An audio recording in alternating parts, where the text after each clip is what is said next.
everybody, welcome back. Welcome to video number 2 on beginner cross stitch. I'm Terry Pittman and I am owner of For the Stitcher Soul, and today we're going to start you all out cross stitching. So for today we're going to use the chart featured in our ornament of the month called Christmas on the Farm, designed by Sarah Wilbur of Sister Lou Stitches. If you're interested in this, we have it as ornament of the month located in my store for thestitchersoul.com. I will post a link down below, so if you want to order these kits, you can certainly hop right on there. Our kits come complete with everything you need to complete the project, and you will find there's a great video on how to finish the ornament once you're done cross stitching it. So here's my project bag, and this is what I do for every project that I work on. I put everything I need in a project bag. And so let's see what's in my project bag.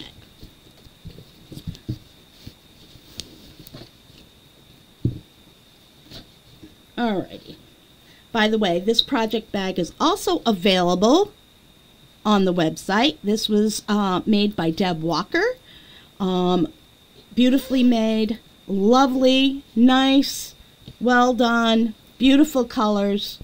Very happy with her. So I will post a link to that as well. So when you when I stitch, I like to stitch with a stitching mat, also available on our website. And when I open it up, you'll find that I have the stuff that I need to start my project. I have needles here in this on this piece of felt. Some of them already loaded up. I have my scissors, as we discussed in my previous video. We have a hoop. We have floss, and we have fabric. I think that was everything that was supposed to be in. So, to start cross stitching, here's what I do. Now, I take all of my floss and I prep my floss. And how do I prep my floss? Well, I like to put my floss on thread drops, which I keep attached in my thread mat here.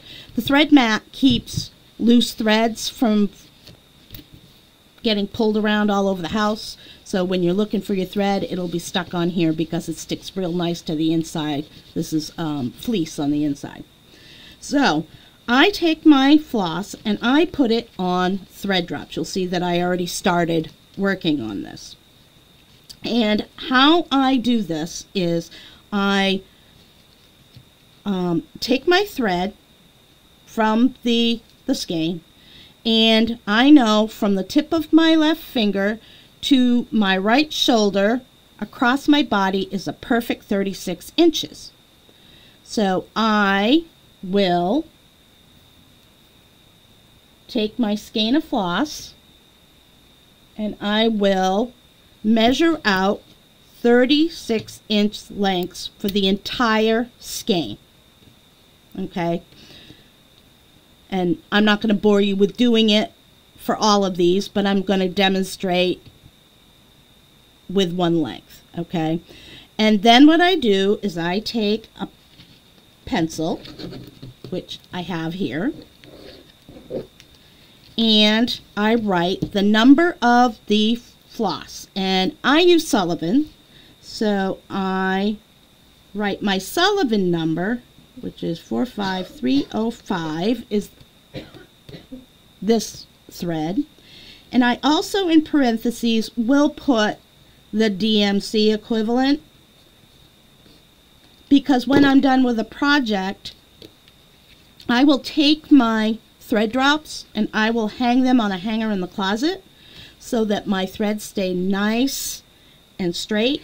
I hate stitching with floss that has kinks in it, which is why I don't bobbinate. I used to, but I don't like bobbinating. I also don't like throwing it into plastic. Something about plastic bags I just don't like. And then I take the 36-inch length of floss, fold it in half, and then I take the loop, I put it through the hole, and then I take the two free ends and pull it through the loop so that it's looped across the bottom of the thread drop. This does two things for me. It keeps my threads, as I said, nice and straight. The other thing is I can pull one thread very gently. You got to make sure it's one thread.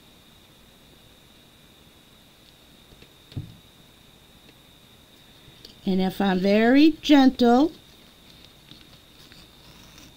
I can pull one thread off of my thread drop and not have to remove the floss from the thread drop. And then I will stretch it out. So do that. I do that for all my floss, so everything's ready and sitting here. I'm not gonna, as I said, I'm not going to bore you with all these threads, but I make sure that I prep that. Then I will fold my thread in half, which will then give you a perfect 18-inch piece of floss to work with, which is the ideal length to work with floss. You don't want it any longer than that, because if you have your floss too long, it will knot up and it will be a nightmare to stitch. Okay, so here I'll just park my needle right here so I know where it is. The next thing I need to do is I need to look at my chart. Okay, as I said, this is the Christmas on the Farm, the first one, which we have available, and I'm flipping it over. So when you are stitching, you want to look at what's called the legend. This right here is the legend. This is what this tells you, what symbol goes with what color floss. And this is important that you see this, okay? So you want to make sure that you have a copy of this at all times. Then you want to look to see which symbols go with what on your chart, okay? Now, I usually will have my new stitchers start out by working from the center out. And the reason for that is it's a little easier and a little bit more comfortable for people to do it that way. So from there, I make a photocopy of my chart so that I have it available, because when I complete rows of stitching, I use a highlighter to mark off the rows that I've already stitched so that I know which ones are done and where I need to go. So now the next thing we need to do is we need to find out where the center of our design is. So we're going to take our pencil, our handy dandy pencil, and we're going to look for this point and this point. Most charts will come with a triangle on the top and on the side. And the reason for these triangles is that you follow them down, you line it up, draw a line down, and there is the center line. And then you take the sideways one and you draw a line, and where they intersect, there's no lead, where they intersect is your center point. So you'll see that right there is the center point. Now, you found the center point of your chart. Now you have to find the center point of your fabric. For demonstration purposes, I'm using Ada here. It's a beige, so you can actually get a better look on video. The kit that we have is stitched on an opal, and it's actually stitched on linen, but you can substitute Ada for that. So now we want to find the center of our fabric. And the easiest way to do that is you fold your fabric in half, and then you fold it in half yet again. And where they meet in the middle is your center. Right there. Where the yellow pin is. Okay? So actually, I'm going to bring it over. One. There. There's your center. You can be off by one either way and it's not going to hurt anything. Okay? Because you've allowed, when you have your fabric cut, you allow 2 to 3 inches all the way around to accommodate finishing. Now, that's one way to find the center of your fabric. The other way is you can take a disappearing ink marker and you can trace down the center of your fabric.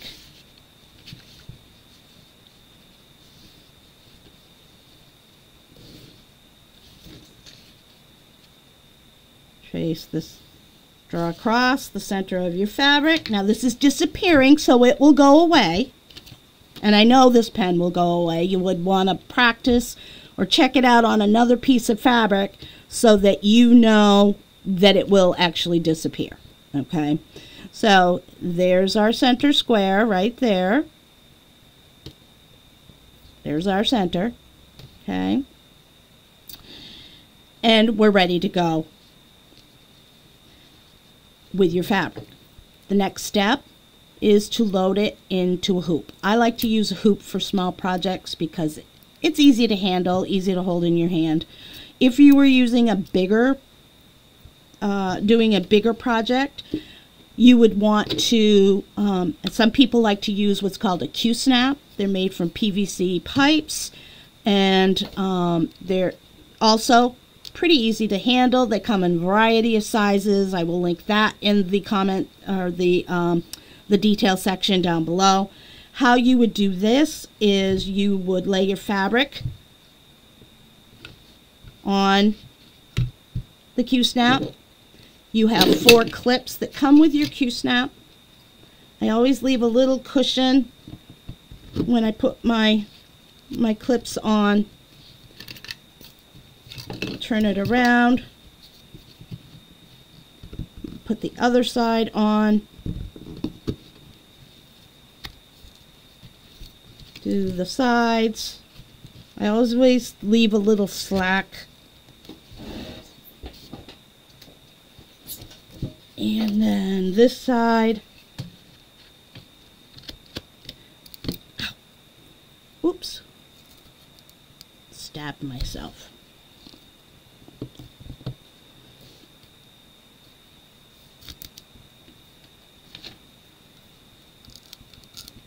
Okay. And now what I do is I roll the clips to the outside until the fabric's nice and tight. And then you're ready to start your, you can see I had previously found the center of this piece and it's already starting to fade. Once you find the center and get started, you don't need these lines anymore. So once they fade away, you don't need them again unless you have a reason why you would feel more comfortable having those lines, but you don't have to keep them. Once they start fading, it's fine. As I said, I prefer using, for small projects, I prefer using a hoop. This is a 4-inch hoop. They also come in a variety of sizes. And what I'm going to do is you take the solid ring and put it on the underside of the fabric, and you can center it. And then I take the outer ring, which has a screw on the top, and I place it directly over the inner ring and push it down over the fabric like so, and then twist the screw to tighten it up so it keeps your fabric nice and tight. Okay, you'll see I still have my pin, so I know where the center is.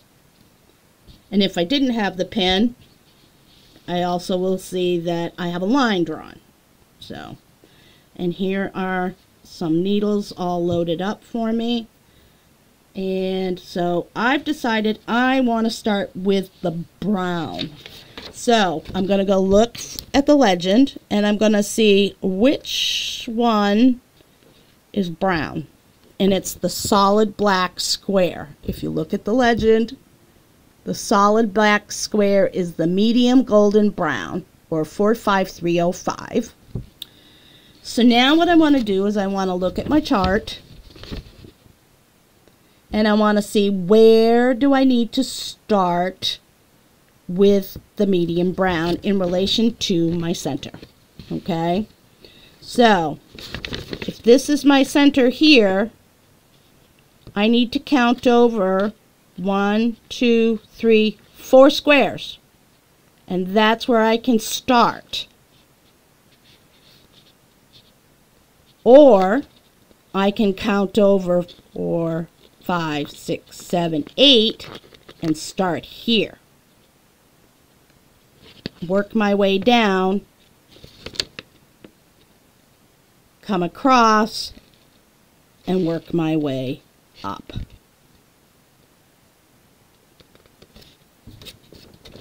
All right, so I'm actually going to do the 8. Okay, so how do you do that? Well, we know this is our center hole right here. Right there. Okay, so there's our center hole. So we want to count, that's 1.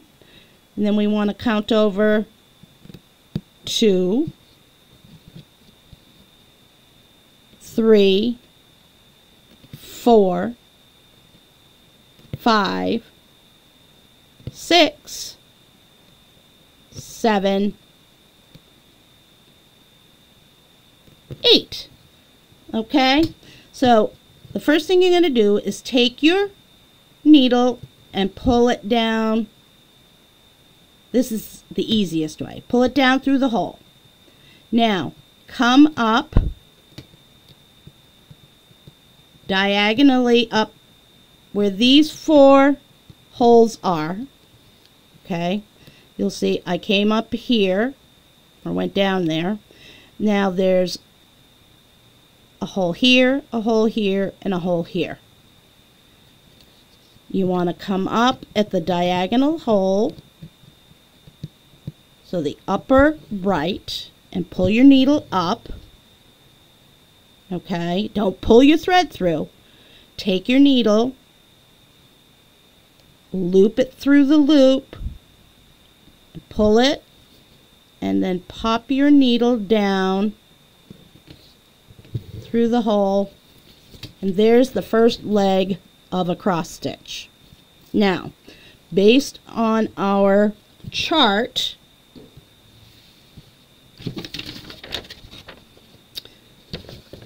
we need to do 3 stitches, we need to skip 1, and we need to do 4 stitches.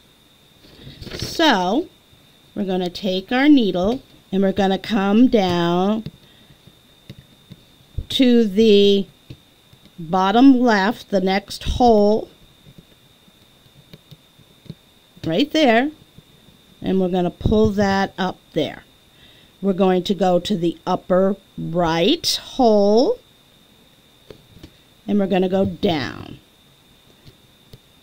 That's 2. And we're going to come up in the lower left and go down in the upper right for number 3. Now remember, we have an empty space. So you would skip this hole. You see that? Skip that hole. Go to the next hole. Right there. And pull your thread up. Go into the upper right. Come down to the lower left. Up to the upper right for 2.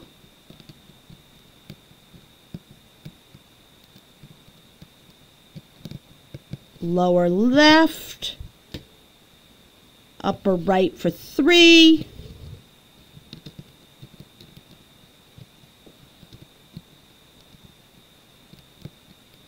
Lower left. Upper right for 4. Now, you have a choice. You can work all the way across your chart. You can work down your chart, or you can work up your chart. Choice is yours. Okay? Now, look at your pattern.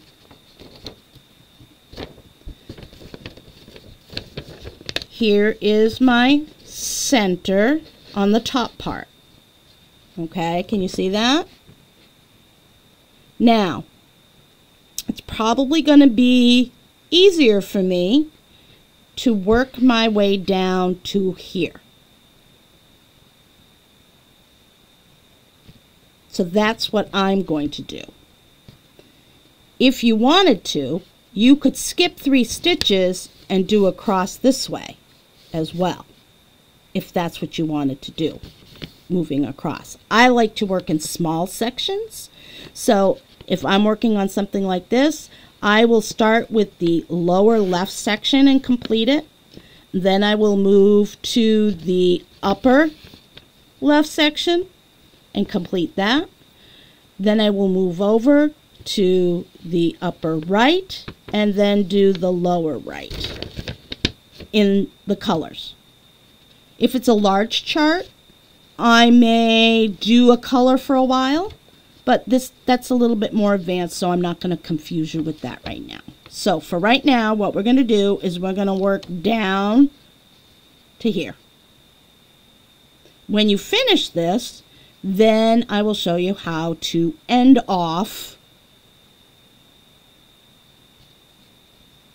your thread and start a new one.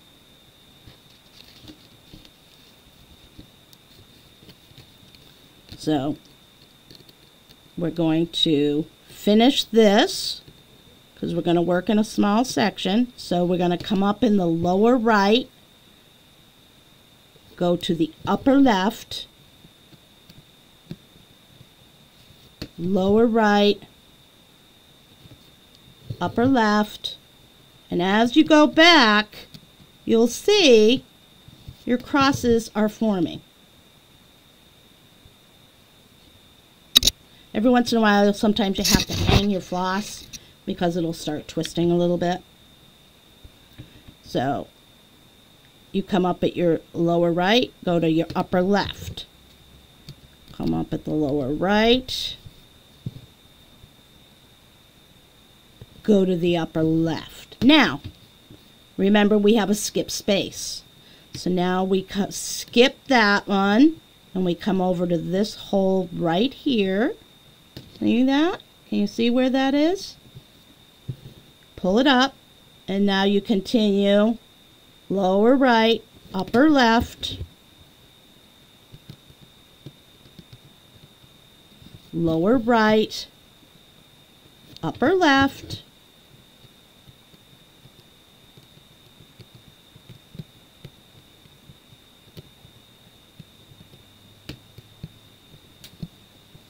lower right,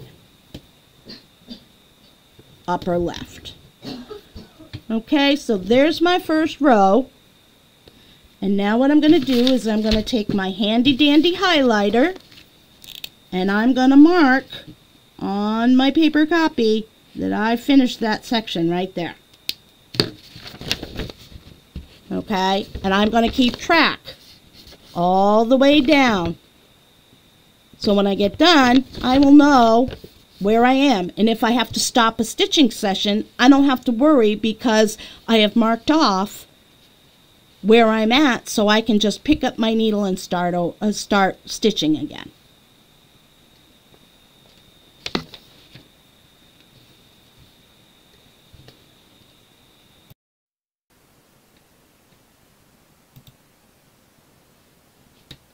Hi.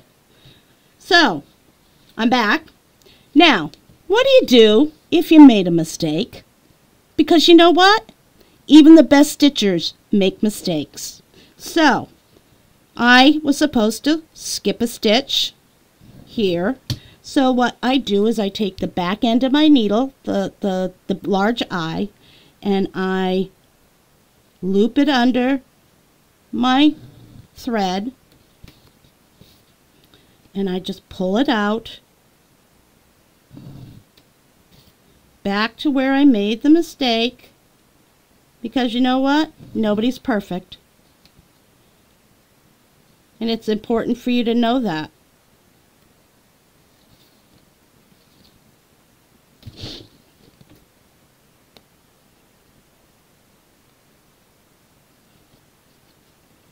And I will rethread my needle.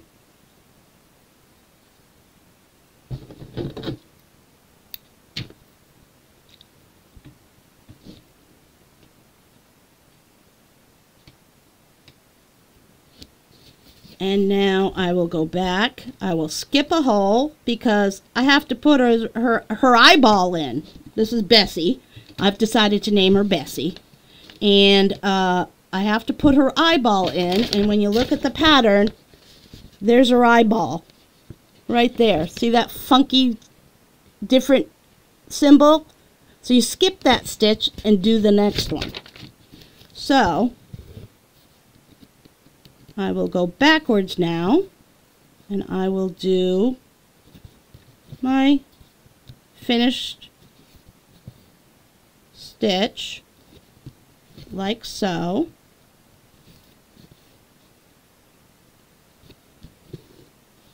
And then what you do when you finish that, you come down to the next row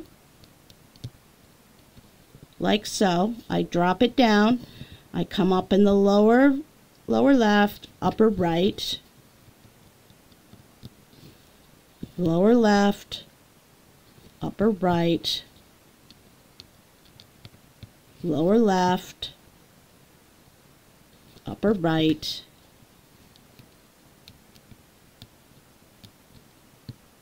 lower left, upper right for 4 stitches. And now I'll go back, so it's the lower right, upper left, and you see that some of my stitches share a hole. See? So we'll do lower right,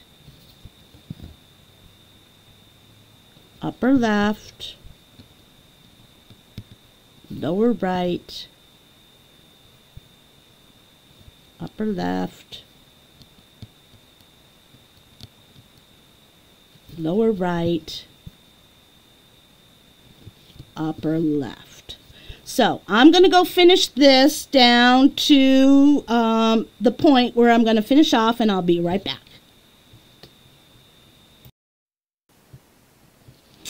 Okay, so I'm back, and you'll see that I made it to the end of my stitching section based on my chart.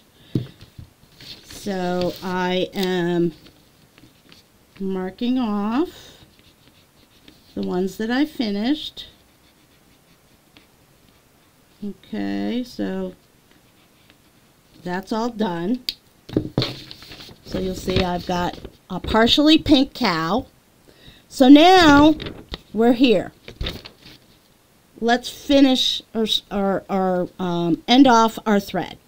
So what you're going to do is you're going to take your needle and you're going to pull it through 2 or 3 stitches on the back and just pull that thread right under those stitches like so. And then we're going to take our scissors, which are right here, and we're going to snip it. And we are done. And get rid of your tail.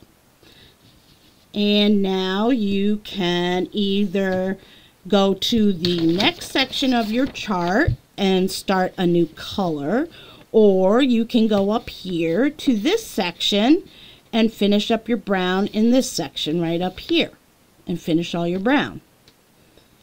Or you could go over here and you could start down here and work your way up. Okay, I recommend you work this way, top down for now. And then you can change colors and put your colors in. And you would continue doing that. Now, the other thing is, do you want to pull colors across on the back? That's a question that's been asked. It depends. And it depends on how far you have to travel across the back of the fabric, and the color of your fabric, and the color of your floss. Because if you have a dark fabric with a light, or a light fabric with a dark floss, and you pull it more than 2 or 3 stitches across, you run the risk of that thread showing up on the underneath the other floss, or the under the fabric. Okay, if it's going to be covered by floss, you could probably get away with it. If for some reason, say you wanted to do the shamrocks, which is the bright red, okay, and you decided you wanted to move over and do this over here, I don't recommend it, because then your red will show up on the back underneath your fabric, because it's a bright color and your fabric for your kit is a white one, is white fabric, and it will show up through. If it's a short distance, you can probably get away with it without too much trouble. Okay, so thanks for joining me on Beginner Cross Stitch, and if you have any questions, feel free to email me at forthestitchesstole@gmail.com. I will have links down below for the things that I've identified previously. I look forward to your comments, and join me again for my next video. Thanks. Have a wonderful day.